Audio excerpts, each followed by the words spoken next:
Hey everyone, welcome back. Today is the day. It's finally time for us to talk about the Odyssey, a film by Christopher Nolan. I saw it, I have thoughts and feelings, and I'm going to share those with you today. Which leads us to one of the funniest spoiler warnings I've ever given, because whenever I make content surrounding a book to movie, or in this case, poem to movie adaptation, I like to talk really in depth about both. And so I am going to be just telling you the plot that is in fact like 3,000 years old. So you have had time to read it, to be fair, but just in case you don't know what the storyline is and you are planning on seeing the film or reading it and you don't want that spoiled, I am just going to be talking about it. Because I normally like to do that on this channel, I very decidedly left my opinion on the Emily Wilson translation, as well as my opinion on the Odyssey as a story at large, out of my last video. So I kept that one more to like the classicists and the masses opinions. And now it's all about me. This is gonna be my opinion and my opinion only. So if you're not interested, now's your opportunity to escape. All of that to say that I read the Emily Wilson translation to prepare for the film. And I do want to make really clear that this was just one of the few translations that Nolan read and based his film off of. It was not the only one that he used. There was a lot of drama surrounding it, specifically because it is kind of a controversial translation, which is what last week's video was about. However, it is the one that I read, and so it's the one that we're going to talk about here today. I had actually never read the Odyssey before. I somehow completely avoided that growing up. Reviewing the Odyssey in the modern day feels like a very silly thing to do.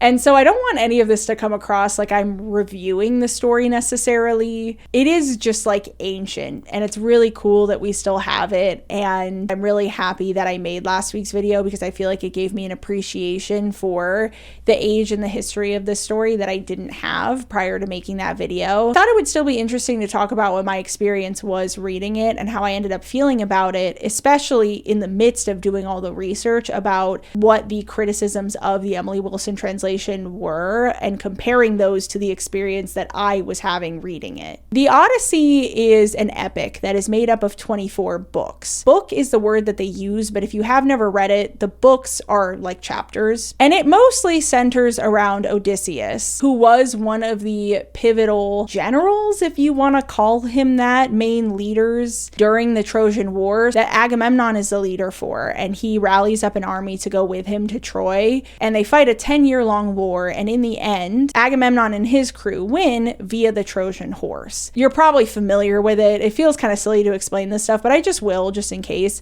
But essentially, they put a few men inside of a wooden horse because the walls of Troy were pretty much unpenetrable. They pretended to surrender, offered this wooden horse as a peace offering and a gift, and the Trojans brought it inside the walls, and then the men came out of the horse and opened the doors to let the army in, and that's how they got past the walls of Troy, and that's how they ended up winning the Trojan War. And then Odysseus tried to go home, and it ended up taking him about 10 more years. It doesn't work out perfectly like that, right? But he's essentially been gone from home 20 years in total. By the time we pick up with the story, we see how his family at home, Penelope and Telemachus, apologies for my Greek pronunciation. I have tried to nail every pronunciation for this video, but that's not my strong suit. I don't know if you guys have noticed that. I learned a lot of my words by reading them growing up, okay? So I'm not the best at pronouncing things. But Penelope is Odysseus' wife, and Telemachus is their son. And he was an infant when Odysseus left for war, and so now he is around 20 years old.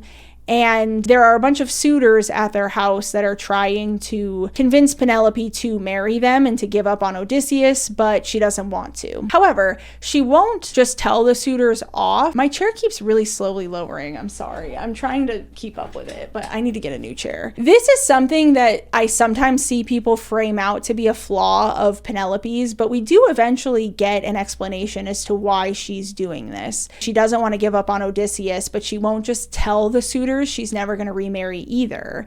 And the eventual explanation that we get for this is that Odysseus warned her that he might not come home and asked her to remarry when Telemachus was of age. And so she can't just spook the suitors off because she needs to marry somebody if Odysseus never comes back, but she doesn't want to marry them yet because Telemachus is not yet of age. Like he doesn't have hair on his chin, which was what Odysseus told her. So she does have her reasons for doing it, but we don't know those at the beginning of the story. All we know is that Penelope will not tell the suitors no, but she won't choose anybody either. And so they're all just eating up the house and are wasting away Telemachus's fortune, and he doesn't really have an avenue to get rid of them. And so he decides to set out to try and figure out what happened to his father.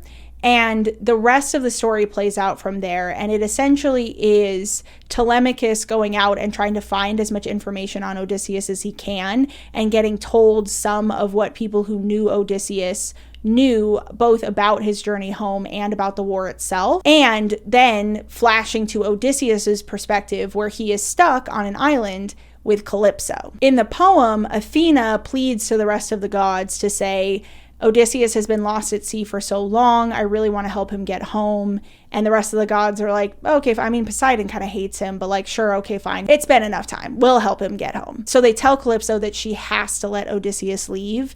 And so she finally does, but she's very upset about it. She is a minor god that essentially had him held captive for a very long time on her island because she wanted to marry him and make him immortal, but he wanted to get home to Ithaca and Penelope and Telemachus. Then Odysseus ends up with the, Phaeacians.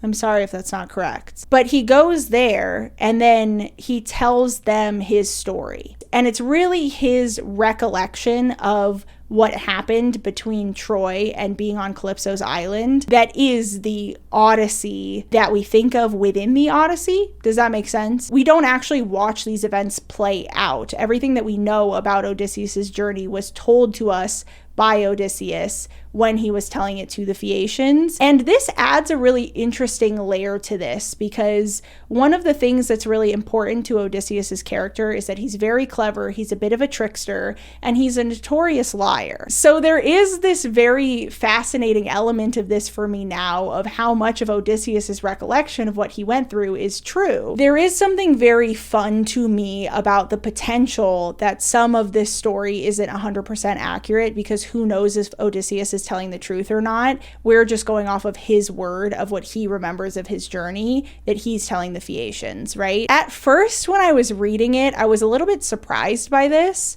I hope that I don't make myself look kind of silly by saying that I kind of expected the story to be about him getting home, and so I expected to see it from his perspective and for that to be a lot of what his books were about. But I do like this. I like the question of like, how much of this journey is real? How much of it actually happened?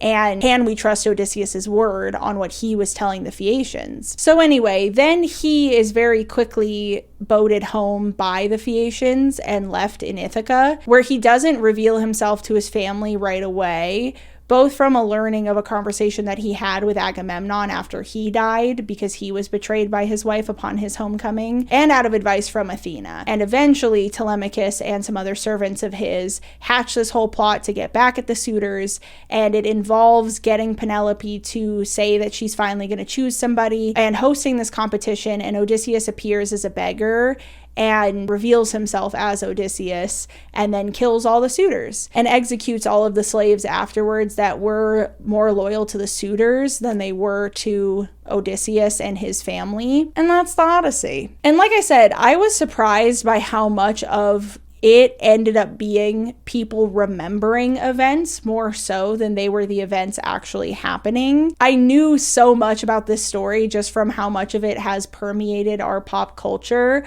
but I just didn't realize that that's how you actually learn about it in the story. Admittedly, that did kind of disappoint me at the time when I first realized that, but I was so hooked in the story and it was such a page turner anyway, and I was fascinated by it, and I don't really feel like it ended up affecting my experience that much. I do really like the was Odysseus telling the truth question that we are allowed to now have about the story because we did not actually see the events play out. We're hearing his recollection of it. But all of that to say that I really loved reading it. And I'm very happy I picked up the Emily Wilson translation because it really felt like a page turner for me. And I've seen many people who have read multiple translations say that that is the thing that makes this one so special, that it turns it into a really gripping story that puts you on the edge of your seat, that other translations of the Odyssey just don't necessarily feel that way because of the more archaic language that they use, that it can be a little bit more effort to read it, and so it doesn't feel so page turny, essentially. And again, reviewing the Odyssey feels kind of silly. Who cares what my opinion on it is, I guess, but that is the whole point of this channel.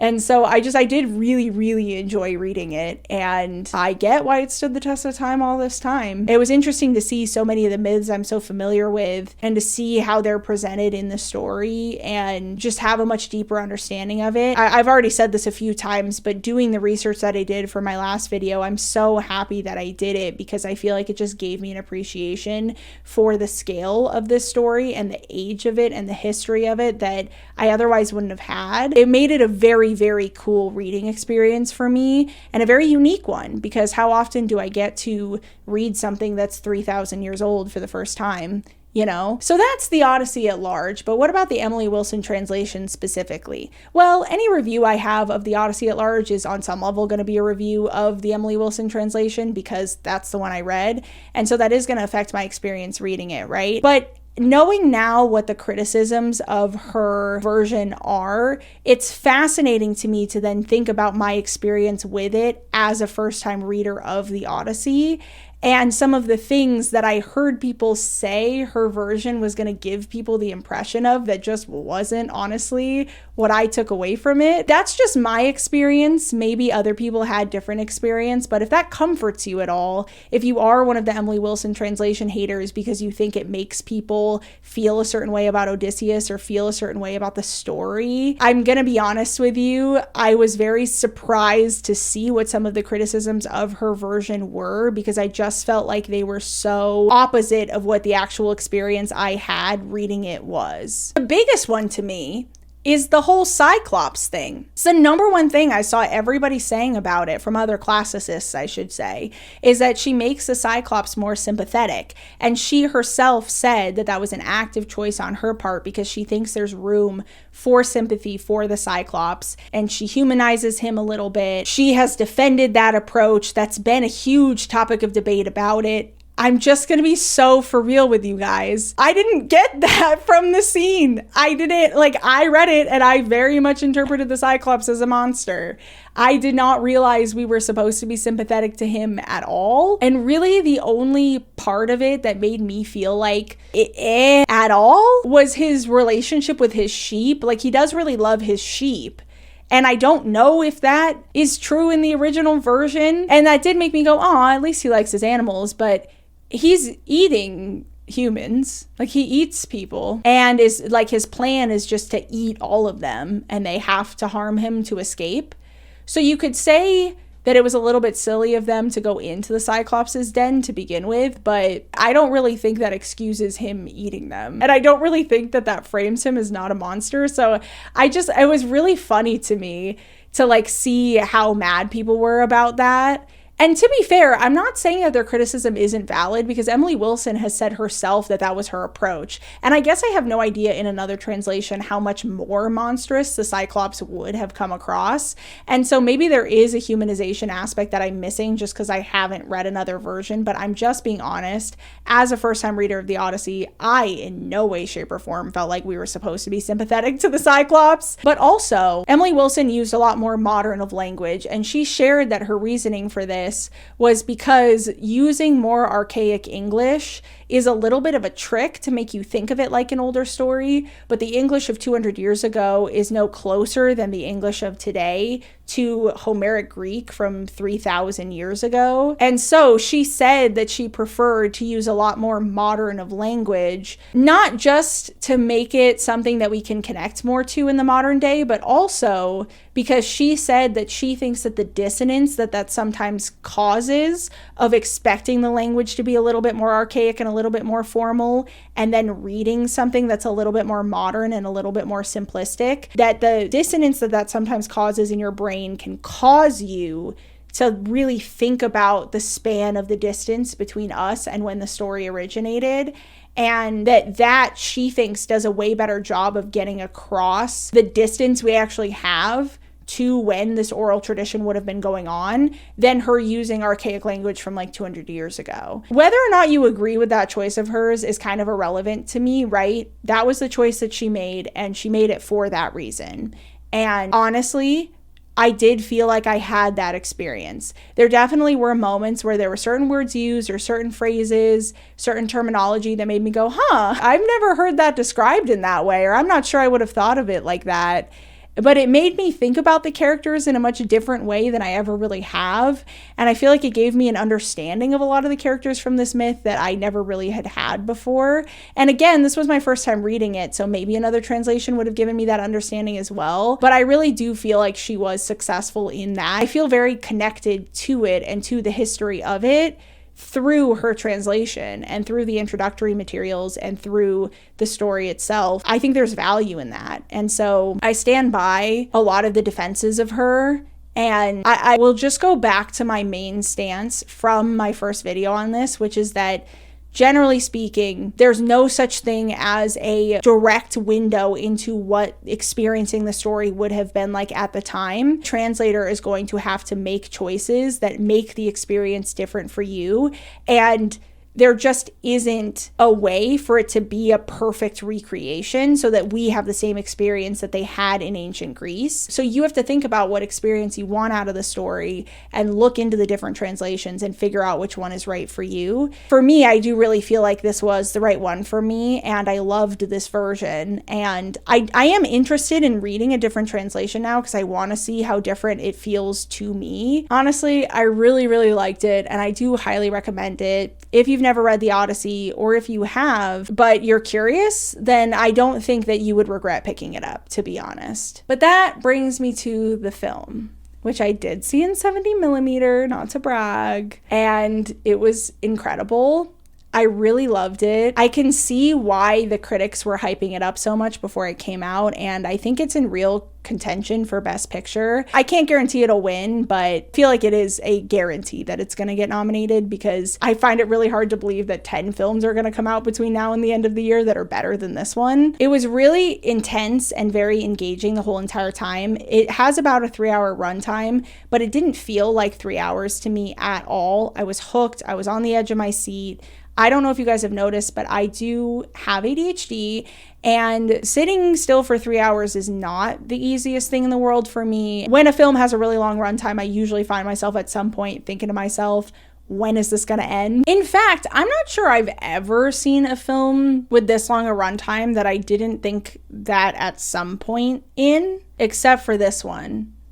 And that really says something to me about it, because that is something that is very hard for me. And even like when the credits rolled, I was like, wow, I could have watched another hour of that, to be honest. Now let's talk about the 70mm of it all, because this has been a little bit of a small point of contention with the film amongst the rest of the chaos surrounding it. I'm no film expert, and so I'm sure I'm not going to use all the right terminology. I did not, so I'm popping in a voiceover to explain it, but basically here are the 3 different formats, right? There's 35mm, 70mm, and 70mm IMAX. When I was filming, I didn't realize that IMAX was different from your regular 70mm, and so anytime you hear me say 70mm, just assume I mean 70mm IMAX. And then the regular format version that's playing in regular movie theaters is 35mm. millimeter. From what I can find and have been told by my film friends, this is the first time that a film has been shot entirely in 70 millimeter IMAX, because the film IMAX cameras are really, really loud.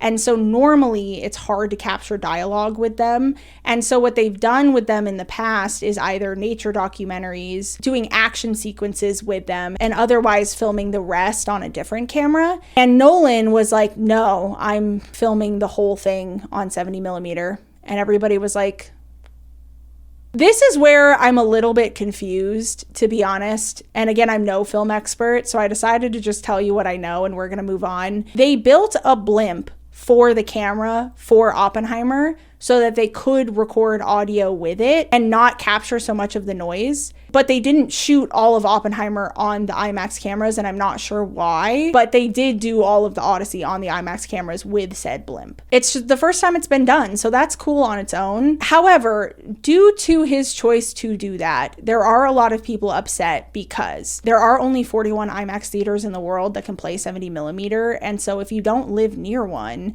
then you don't really have the option to go to a theater and see this version of it. You would have to see it cut down to the aspect ratio that films are normally shot in. You will be able to stream it online and see all of it, but that's not the same thing as seeing it in the theater, obviously. This is where I just have to feed myself to the slaughter.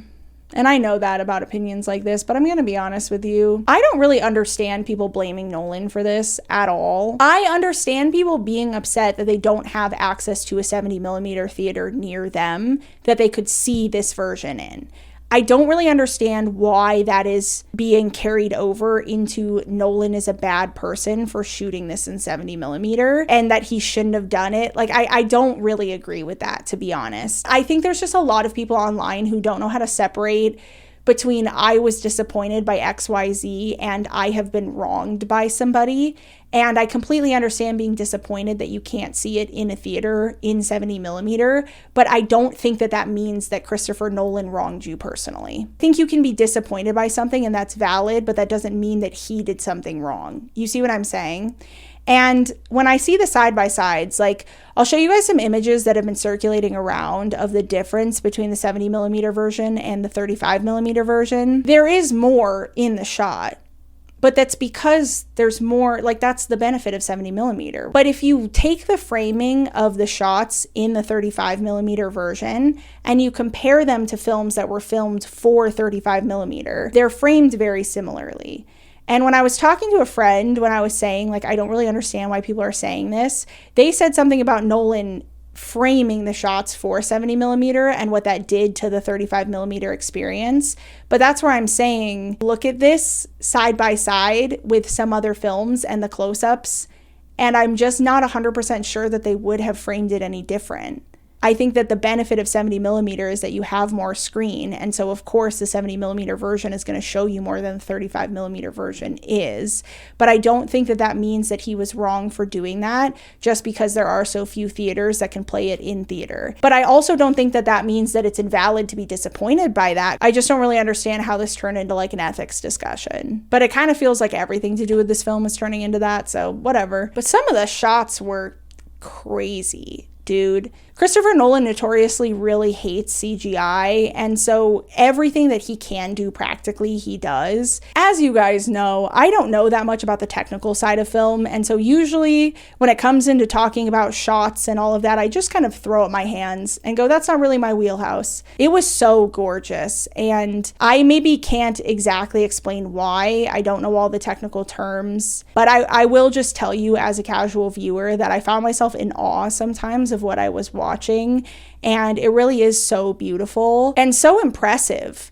And I think it really says something to me, because I am a casual viewer, that I noticed how impressive some of the shots they got were and how crazy what they would have had to do to get that would have been. And just the scale of it and the amount of effort that went into it. Then you factor in the fact that they only filmed for 91 days. They actually wrapped up early. I've heard from my film friends that that's one of the things that Nolan's really known for, is he is on schedule and he does not waste time. But it is kind of crazy to see the film and realize that a lot of films shoot for longer to do less. It was just insane. And specifically, The scene where Odysseus is floating on the raft, I made myself giggle so hard in the theater. Honestly, I was like openly laughing at the idea of them just putting Matt Damon on a raft and pushing him out to sea. Being like, yeah, just lay there. We're going to circle around you in a boat, get some shots. Half hour later, he's like, are you guys still good? They're like, yeah, we're good. We're getting stuff. Just keep laying there. Don't worry about it. And I'm sure they were safe about it. I'm sure there was more boat under the raft and maybe there were divers. I don't know. I presume they did it safely, but there is just something so funny to me about it.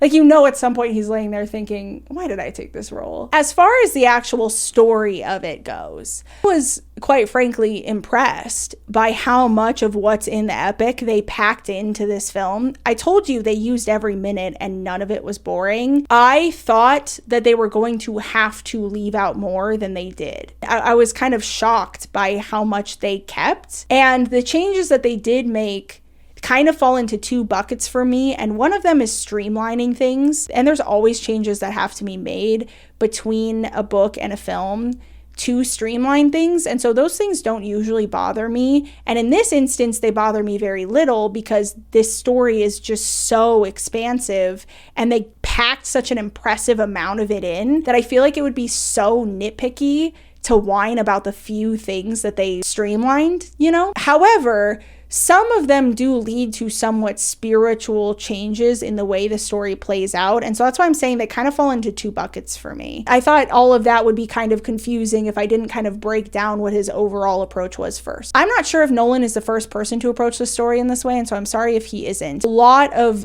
the Odyssey and Greek mythology in general really centers around this hospitality rule. You should treat others how you want to be treated, especially strangers, because you never know when you're interacting with a god in disguise, and the gods can curse you and it can come back to haunt you.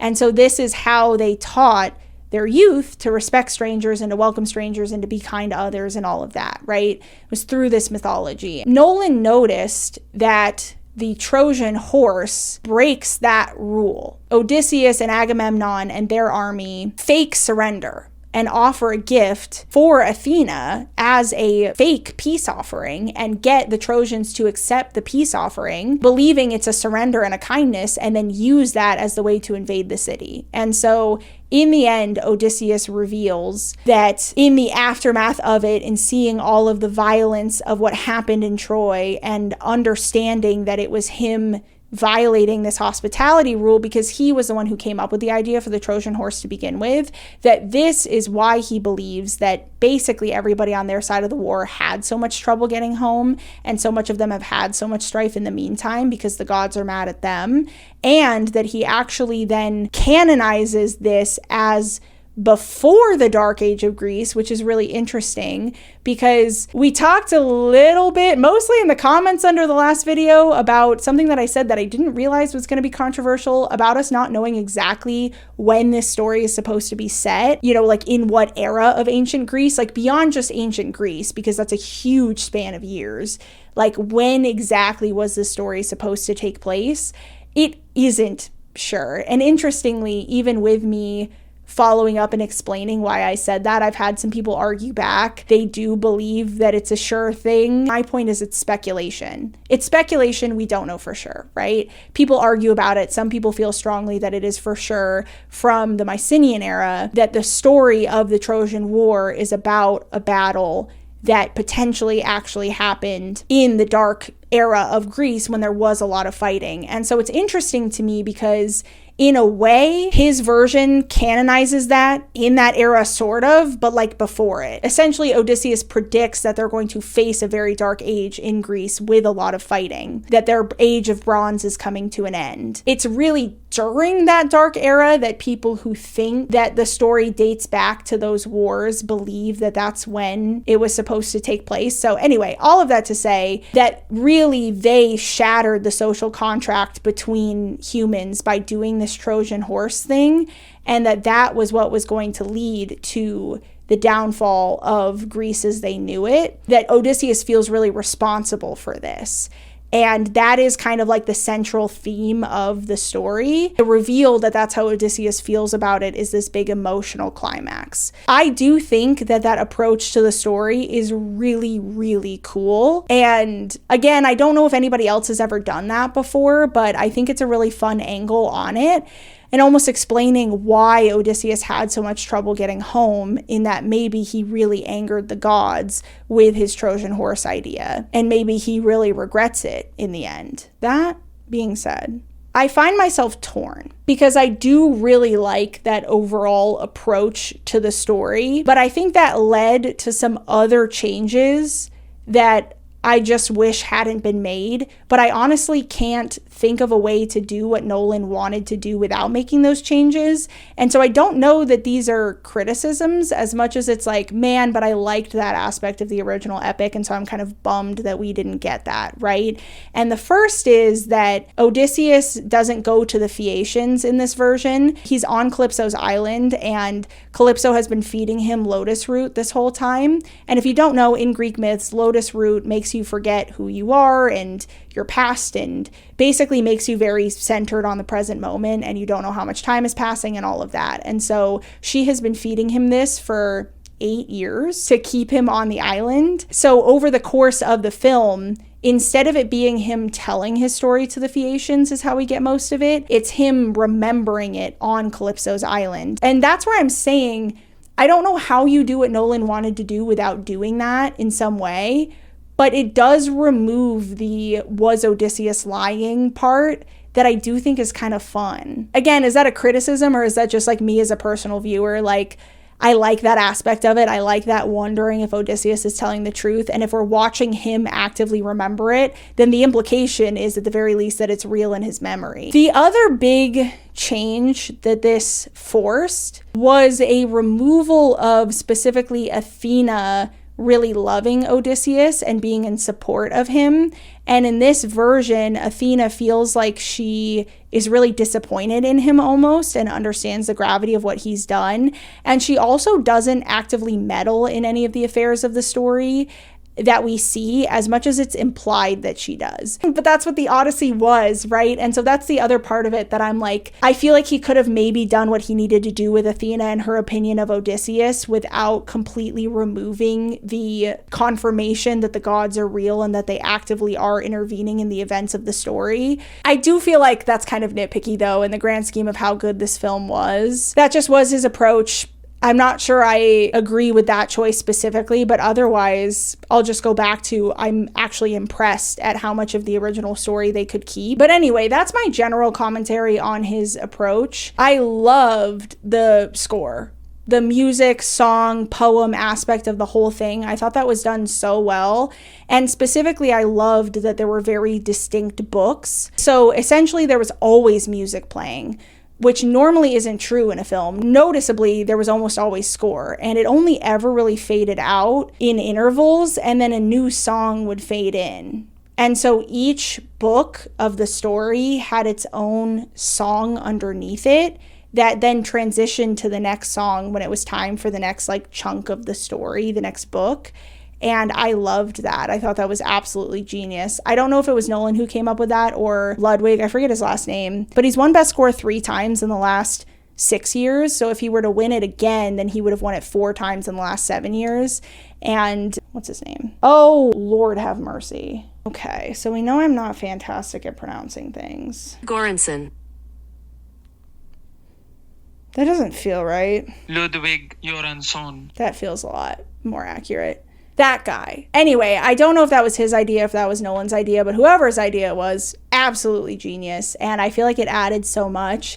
And it really does show a respect, I think, to the history of this story as a poem. There also was a lot of complaints about the choice of A$AP Rocky as a bard, which Nolan said he did as a tribute to rap and how it is a modern version of spoken poetry, and that he thought that having the bard be a rapper was paying tribute to that. And I really agree with that choice, and I'm really surprised that people were upset about it, because he didn't look like A$AP Rocky to me when he came on screen. Just because he's a recognizable face to you because he's so famous doesn't mean that he was a bad choice for that character. I think there were a lot of people just kind of like looking for issues with this, and complaining about A$AP Rocky was one of them, and especially because he's the first face that you see. I also really liked that we didn't really get to hear the Siren song. That was a small choice, but I thought it was fun. The modern language aspect of it didn't bother me at all, but it did bother my friend.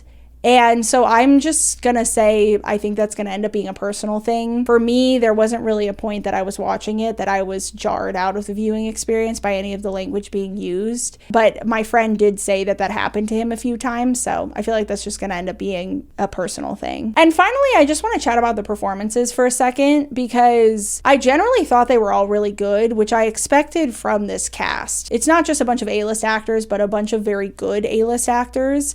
And I expect good performances from all of these people. Specifically with Telemachus and Tom Holland and the "you have wise eyes, Athena's eyes" lines. Is it him or is it the way the line was written? I'm not entirely sure, but basically every time he said it, it felt like he was reading a line, especially I think in comparison to all of the other very natural sounding language. For him to just randomly be saying to people, "you have wise eyes, Athena's eyes," phrased like that, it just, I don't know if it was the writing or if it was Tom Holland or if it was both, but in those moments, it felt like he was reading a line to me, not that he was the character saying the line, if that makes sense. But otherwise, I thought he did a really good job. Robert Pattinson, oh my God.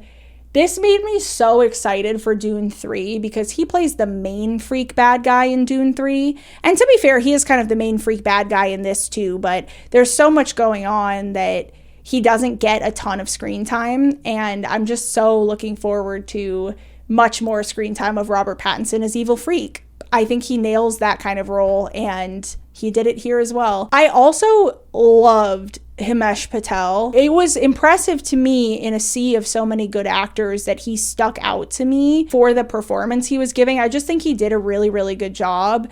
And I wonder if some of it too was that he was playing across from Matt Damon, who is an incredible actor. And that's why I want to be very careful in the way that I'm wording what I'm about to say now, because weirdly enough for me, he was kind of the only performance that fell short. And there were moments in it that I was incredibly confused by because I know the caliber of actor that he is. And in researching after, just out of curiosity of some of how they filmed some of those shots, he has talked a lot in the press tour about how grueling this shoot was for him. And it was for all of the actors, right? But Matt Damon is in like 90 to 95% of the film. It was hard on everybody, and he had to do the most of it. And I wonder if this isn't more of an instance of a learning lesson for Nolan, that I know that he's known for not babying his actors, and I'm not saying he needs to start babying them, but maybe it is important for him to understand that there is a line. Because if he can push Matt Damon to the point, like Matt Damon of all people, that I feel like he's not giving his best in some of these scenes, then to me, what actor could have gone through that shoot and been at 100% the whole time? And maybe that is more of a Nolan problem than it is a Matt Damon problem. And again, I understand that that is something that is very celebrated about him, is that he doesn't baby actors no matter how A-list they are. And I don't want to make it sound like I think that he needs to start like coddling these actors, but I am just saying that like maybe there's a line, and maybe he found where the line was. And maybe it was how intense this shoot was for Matt Damon. And I do think the film suffered for it, to be honest. I think it was one of the only things in watching it that really made me feel disappointed. Like everything else we're talking about is more of like philosophical, like approach to the story, how I feel about it, all of which is fine. But again, I'm not necessarily criticizing it as much as I'm just like kind of talking about what I got from it and what I interpreted from it. And like there's just Matt Damon's performance in points just really fell flat for me. And it was essentially the only thing about the film that fell flat for me. And it was very confusing because Matt Damon is an incredible actor. And so that's my understanding of what probably happened to lead to that, but I could be wrong. Oh, Anne Hathaway can do no wrong to me. John Bernthal nailed it. Interestingly enough, like in the discourse I saw afterwards, I was very surprised that people said he's one of the people that people are picking out as like feeling like they didn't do as good a performance. And I was incredibly confused by that. I thought he did really, really well. And then I saw somebody saying some of y'all are suffering from the fact that you can only see somebody as their main role. I've never seen any of the Punisher, so I don't think of him as Punisher at all. And again, that kind of brings me back to the complaint that people had about A$AP Rocky, that when they see him, all they think is A$AP Rocky. And so it was like jarring or whatever to the experience. But I'm like, I don't know, like, is that the film's fault? I feel like you can make that argument about a lot of different actors. I think there's something to be said for specifically Ariana Grande and the way she does her makeup in the films she's been in, and the fact that word has gotten around that she's very picky about it and often does her own makeup or brings her own people. And so she kind of looks the same and it's noticeable. And she had like visible strip lashes in Wicked. Like, that is a different conversation to me, because you have to understand that if you're going to be in films, you're handing your look over to the people making the film, and that if you're going to be as specific about your look as pop stars normally are, then that's going to affect how you look on screen. But this A$AP Rocky situation and the John Bernthal situation aren't that. It's just that I think they're more known for other things, and that's why people saw them that way. But I honestly thought both of them did a really good job. It's so funny to me too, because the main casting choices that people were really upset about, Lupita Nyong'o, Elliot Page, and Zendaya, all had like 5 minutes of screen time each. And so even commenting on their performances feels silly. And in any other circumstance in making a video about the film, I would never have talked about them and their characters, because they were just so backseat to everything else. But because there was so much hullabaloo about the three of them, all three of them also did a great job. Actually, I do have one other thing. I said that Matt Damon's performance at some points was the only thing that fell flat for me, but you guys were right about the Agamemnon costume. I'm sorry for doubting you on that. It was so distracting. Here's the thing, okay? I know that the point was that he stuck out and he looked ridiculous, and that seems to be what the costume department was like doing on purpose, but there reaches a point where a character sticks out and looks so ridiculous. It was distracting enough that it went beyond thinking that Agamemnon, the character, looked ridiculous, and I just thought the costume looked ridiculous, and it reminded me that I was watching a film, and that's never what you want, right? I didn't realize he was never gonna take it off, and just every time they showed him, oh my god, it made me laugh. My friend said that when the doors opened during the Trojan horse scene and you could just see him standing in the middle, that he was expecting Imperial March to start playing because he looks so much like Darth Vader. And once I see it, I can't unsee it. It does kind of look like a Darth Vader cosplay, to be honest. So anyway, I'm sorry for doubting y'all on that. I was all whiny last week about people complaining about the costumes, but the Agamemnon one, dude. Anyway, and finally, I can't believe Matt Damon didn't go full frontal for the final battle scene.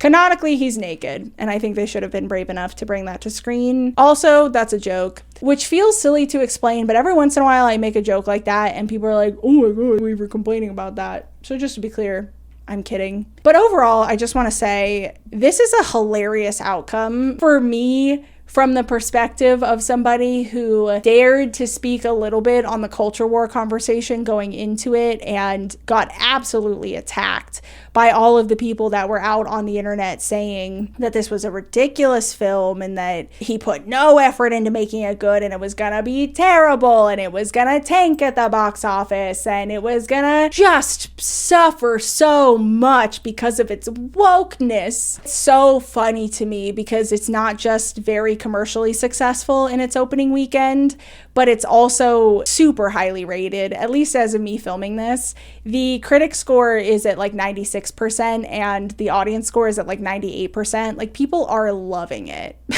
and they're loving it for good reason. It is really good. And again, I just find that to be absolutely hysterical, given the hysterical nature of the culture war debate leading into this. I went and I watched the trailer. The trailers have a bunch of comments about how they can't believe that Universal hasn't turned the comments off yet. People talking about the like to dislike ratio on the YouTube video and just going after Universal for some of the woker choices that people felt like they were making. And I know I kind of skipped over talking about it in my last video intentionally, and I kind of talked about that more in depth then.